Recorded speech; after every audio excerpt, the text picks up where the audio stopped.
Congress MP Imran Masood और Samajwadi party leader Shahnawaz Khan को बरेली जाने से रोकने के लिए पुलिस ने उन्हें घर पर नजरबंद कर दिया।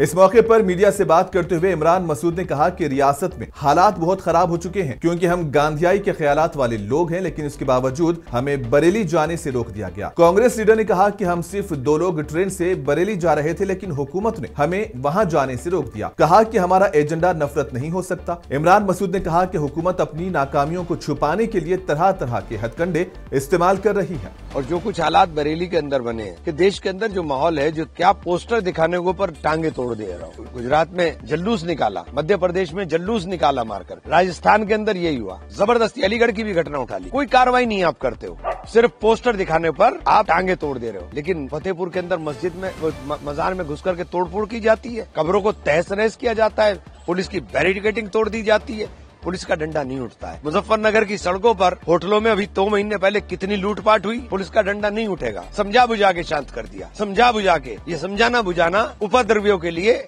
कहाँ इस्तेमाल होता है ये आप भी समझ। लेकिन हमारा कोई लड़का अगर खड़े होकर के एक पोस्टर भी दिखा देता है जिसके अंदर लव मोहम्मद लिखा है, मैं उसका पैरोकार नहीं हूँ, क्योंकि आप सल्लल्लाहु अलैहि वसल्लम के लिए इस तरह के पोस्टर दिखाने की कोई जरूरत नहीं है। और तमाम उलेमा इकराम को आगे आकर के इस बात को कहना चाहिए कि आप सल्लल्लाहु अलैहि वसल्लम के नाम को इस तरह से ना लिखे। आप सल्लल्लाहु अलैहि वसल्लम के नाम के साथ मोहब्बत मुसलमान होने की गारंटी है।